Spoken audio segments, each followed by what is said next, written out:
బెజవాడ ఇంద్రకీలాద్రిపై కొలువైన దుర్గమ్మ దర్శనానికి భక్తులు భారీగా తరలివచ్చారు.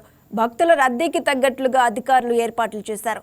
ఎండకు భక్తులు ఇబ్బంది పడకుండా అవసరమైన అన్ని చర్యలు దేవస్థానం అధికారులు తీసుకున్నారు.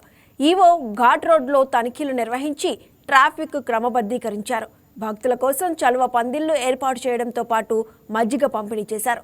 ఇంద్రకీలాద్రిపై భక్తుల రద్దీకి సంబంధించి మరింత సమాచారం మా కరెస్పాండెంట్ బిందు అందిస్తారు.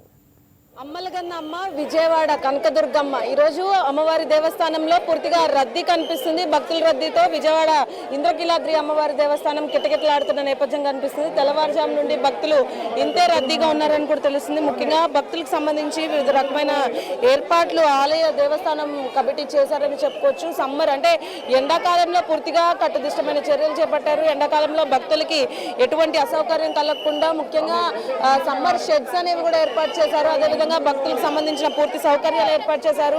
ఇంకా ప్రతి చోట చూసుకుంటే సెక్యూరిటీ సిబ్బంది పట్టుదిష్టమైన చర్యలు చేపడుతున్నారు. ఎందుకంటే కొన్ని అవాంఛనీయ ఘటనలు జరగకుండా చూడడానికి మరియు ఎవరైతే ఇబ్బంది పడుతున్నారో ఈ ఎండలకు సంబంధించి క్యూ లైన్లో ఇబ్బంది పడుతున్న పసి పిల్లలు కానీ వృద్ధులు కానీ పూర్తిగా వాళ్ళకి సంబంధించి కూడా పూర్తి రకంగా ఏర్పాట్లు చేశారని చెప్పుకోవచ్చు. ఈరోజు ఆదివారం కావడంతో పూర్తిగా ఎక్కువ మంది భక్తులు వచ్చిన నేపథ్యం కనిపిస్తుంది. అదేవిధంగా నిత్యం క్యూ లైన్లు కానీ ఇటు చూసుకుంటే ఘాట్ రోడ్ నుండి ప్రతి ఒక్కటి కూడా ఆలయ ఈవో మరియు ఆలయ ఈవో సీనానాయక్ మరియు చైర్మన్ బొర్రా గాంధీ పర్యవేక్షణలో జరుగుతుంది. అదేవిధంగా సెక్యూరిటీ సిబ్బంది పూర్తిగా తీవ్ర స్థాయిలో అయితే కట్టుదిష్టమైన చర్యలు చేపడుతున్నారని చెప్పుకోవచ్చు. భక్తులకు సంబంధించి ఎటువంటి అసౌకర్యం రాకుండా కూడా చూసుకుంటున్నారు. అయితే ఈరోజు ఇంతమంది భారీ స్థాయిలో అయితే భక్తులు ఇంద్రకీలాద్రి అమ్మవారి దేవస్థానానికి రావడం కూడా విశేషమని చెప్పుకోవచ్చు. అమ్మవారి దేవస్థానానికి ఈరోజు ఇంతమంది భక్తులు వచ్చిన కారణంగా అంతరాలయ దర్శనం కూడా రద్దు చేశారు. అదేవిధంగా 100 రూపాయలు 300 రూపాయలు క్యూ లైన్లు మాత్రమే ఉన్నాయి. పూర్తిగా అంతరాలయ దర్శనాలు అయితే రద్దు చేసిన నేపథ్యం కనిపిస్తుంది.